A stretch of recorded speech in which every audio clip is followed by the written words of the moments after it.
एक दिन बच्चों ने पिकनिक जाने की बात कही।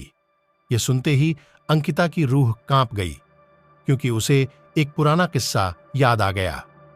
ये बात तब की है जब अंकिता 7वीं क्लास में पढ़ रही थी। एक दिन टीचर ने पिकनिक का प्लान बनाया था। अपने सभी दोस्तों के साथ अंकिता ने भी जाने के लिए हां कर दी। पिकनिक पर जाना था पावागढ़। पूरा स्कूल पिकनिक जा रहा था, इसलिए करीब 30 बस सभी बच्चों को ले जाने के लिए तैयार थी। अंकिता अपने दोस्तों के साथ सबसे पीछे वाली बस में बैठ गई। सभी हंसते मस्ती करते हुए बस से जा रहे थे। तभी कुछ दूर जंगल के पास पहुंचकर उसी बस से तेज आवाज आई। ये वक्त रात के करीब 1:30 बजे का था।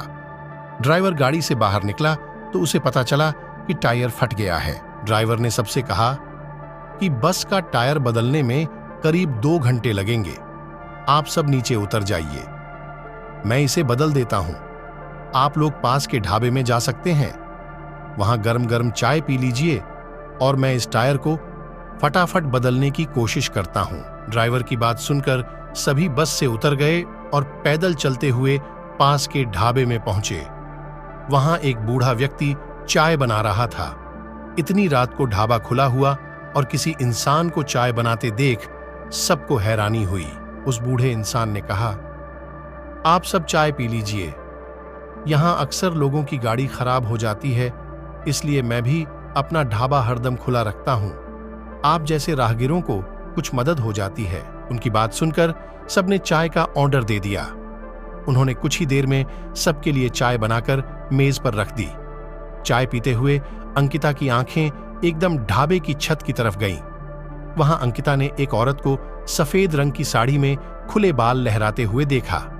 कुछ देर बाद वो जोर जोर से हंसने लगी। भले ही हंसने की आवाज किसी को सुनाई नहीं दे रही थी, लेकिन अंकिता ने कहा था। ये सब देखकर अंकिता ने डर के मारे आंखें नीचे झुका लीं। कांपते हुए किसी तरह से अंकिता ने चाय दोबारा पीना शुरू ही किया थी कि चिल्लाने की आवाज जंगल की ओर से आई। ढाबे में बैठे हुए सभी बच्चे और टीचर उस आवाज को सुनकर डर गए। सबको डरा हुआ देखकर उस बूढ़े इंसान ने कहा कि मैं देखकर आता हूं क्या हुआ है, आप लोग यहीं बैठे रहो। इतना कहकर वो आवाज की तरफ बढ़ गया। तभी एक लड़की को खून की उल्टी लगातार होने लगी। उसको देखकर सबकी हालत और खराब हो गई। उसी समय एक टीचर ने कहा कि तुम सब आग जलाओ और उसके बगल में बैठ जाओ। सबने मिलकर आग जलाई और गोल घेरा करके बैठ गए। टीचर ने सख्त लहजे में सबसे कह दिया कि अकेले कोई कहीं नहीं जाएगा। वैसे भी सब इतना डरे हुए थे कि अकेले कहीं जाने की हिम्मत हो नहीं रही थी। टीचर ने बस में बैठते ही सबको कहा कि कोई एक दूसरे से बात नहीं करेगा, सीधे सब सो जाओ। टीचर की बात मानकर सब चुपचाप बस में ही सो गए। उसके बाद पिकनिक स्पॉट पर पहुंचे और करीब 1 हफ्ते बाद घूमकर आ गए।